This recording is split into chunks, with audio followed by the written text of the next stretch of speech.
Boa noite, minhas irmãs, boa noite, meus irmãos.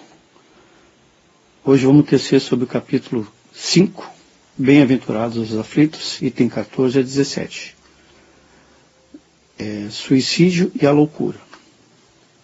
A calma e a resignação auridas na maneira de encarar a vida terrestre e na fé no futuro dão ao espírito uma serenidade que é o melhor preservativo contra a loucura e o suicídio.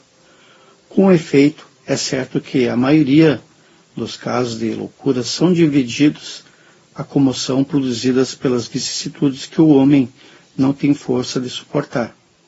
Se, pois, pela maneira que o Espiritismo lhe faz encarar as coisas desse mundo, ele recebe com indiferença, com alegria, mesmo os revés e as decepções que desesperam em outras circunstâncias. É evidente que essa força que o coloca acima dos acontecimentos preserva sua razão dos abalos que sem ela o sacudiram. Ocorre o mesmo com o suicídio, excluídos aqueles que se efetuam no estado de embriaguez e de loucura, e que poderemos chamar inconscientes. É certo que, quaisquer que sejam os motivos particulares, tem sempre por causa um descontentamento. Ora, aquele que está certo de não ser infeliz, senão por um dia, e de serem melhores os dias seguintes, tem facilmente paciência. Ele só desespera se não vê termos para seus sofrimentos, que é, pois, a vida humana em relação à eternidade, senão bem menos que um dia. Mas aquele que não crê na eternidade, que crê que tudo nele se acaba com a vida, se está oprimido pelo desgosto e pelo infortúnio, não vê seu termo senão na morte. Não esperando nada, acha muito natural, muito lógico mesmo, abreviar suas misérias pelo suicídio. A incredulidade é simples dúvida sobre o futuro. As ideias materialistas, numa palavra, são os maiores excitantes ao suicídio. Elas dão a covardia moral quando se veem homens de ciência se apoiarem sobre a autoridade do seu saber para procurarem provar aos seus ouvintes ou aos seus leitores que ele nada tem a esperar depois da morte, não a conduzem a essas consequências de que, senão infelizes, nada tem melhor a fazer do que se matar, que lhes poderiam dizer, para disso desviá-los, que compensação poderiam lhe oferecer, que esperança poderiam lhes dar. Nenhuma coisa senão o nada, de onde é preciso concluir que, se o nada é o único remédio heróico, a única perspectiva, mais vale nele cair imediatamente que mais tarde e assim sofrer por menos tempo. A propagação das ideias materialistas é, pois, o veneno que inocula em um grande número de pessoas. O pensamento do suicídio é aqueles que se fazem seus apóstolos assumam sobre si uma terrível responsabilidade. Com o Espiritismo, não sendo mais permitida a dúvida, o aspecto da vida muda. O crente sabe que a vida se prolonga indefinidamente além do túmulo, mas em outras condições, daí a paciência e a resignação, que afastam naturalmente do pensamento do suicídio, daí, numa palavra, a coragem moral. O Espiritismo tem ainda, sob esse aspecto, outro resultado, também positivo, e talvez mais determinante. Ele nos mostra os próprios suicidas, vindo revelar sua posição infeliz e provar que ninguém viola impunemente a lei de Deus, que proíbe ao homem abreviar sua vida. Há entre os suicidas aqueles cujo sofrimento, por não ser senão temporário ao invés de eterno, não são menos terrível de natureza a dar o que pensar a qualquer que fosse, tentando a partir daqui antes de ordem de Deus.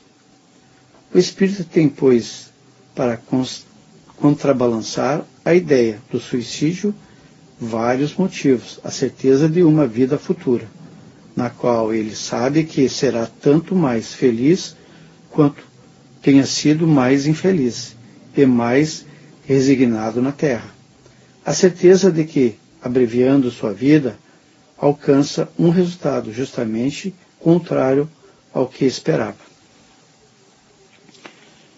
Quase se livra de um mal para chegar a um pior, mais longo e mais terrível, que se engana, se crê em se matando e ir mais depressa para o céu, porque o suicídio é um obstáculo para que ele se reúna no outro mundo, aos objetos da sua afeição, que esperava ali reencontrar, de onde a consequência que se o suicídio, não lhe dando senão decepção, está contra os seus próprios interesses.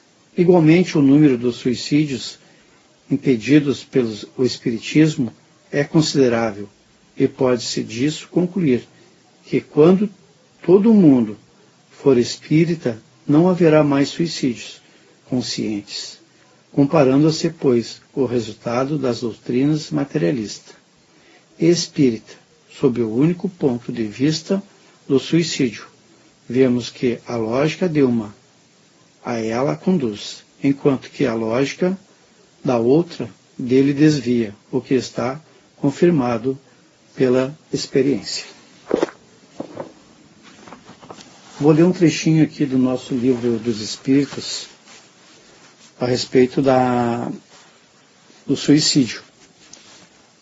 Desgosto da vida, suicídio, da parte 4 do livro dos Espíritos, capítulo 1. A pergunta é a número 944. Tem um homem o direito de dispor da sua vida? A resposta: não. Só Deus assiste esse direito. O suicídio voluntário importa numa transgressão desta lei. A. Não é sempre voluntário o suicídio? A resposta: o louco que se mata não sabe o que faz. Eu vou ler também um trechinho da nossa Minuto de Sabedoria para poder finalizar. Procure dar mais que puder. Uma boa palavra, um sorriso, um gesto de incentivo, um pensamento generoso, e você há de se sentir em seu coração a grande verdade. É muito melhor dar do que receber. Ainda não percebeu isto? Experimente então. Ajude alguém desinteressadamente e observe como ele virá bater a porta com as mãos cheias de alegria. A maior felicidade que você possa conhecer em sua vida, a felicidade de dar. Então, meus irmãos, eu convido vocês para nós encerrarmos essa leitura do Evangelho, que possa essa leitura entrar nos seus lares, entrar nos seus corações, e que possa Deus nos abençoarmos para seguirmos seguindo em frente na nossa evolução, e que possamos, através de todas esse processo que estamos vivendo, que a gente possa servir de lição e nos ajudar a crescer moral e espiritualmente.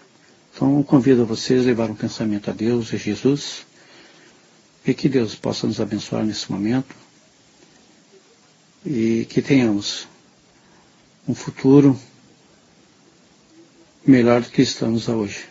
Deus, nosso Pai, Jesus bondoso e amado Mestre, guias e mentores espirituais, que possam abençoar as pessoas que tanto necessitam, que estão ouvindo nesse momento a leitura do teu Evangelho, que possa essa leitura fazer as pessoas raciocinarem, aquelas que tanto necessitam de paz, de amor, que possam encontrar, através dessas palavras, o teu amor, a tua luz, a tua paz, que possa essas pessoas que pensam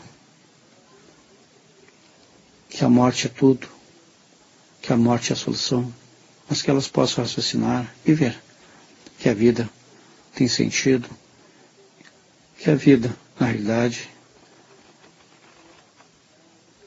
é quando nós partimos desse plano para o plano espiritual. Que ela possa ter paz, possa ter amor, que consigamos a nossa paz interior, que Deus possa estar sempre junto de nós, em todos os momentos da nossa vida.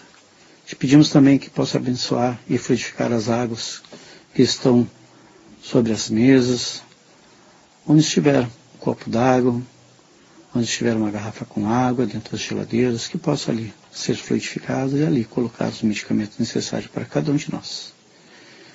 Que Deus e Jesus possam nos abençoar, que possamos ter um final de domingo abençoado e iniciarmos essa segunda-feira com muita paz, com muito amor, com muita bênção.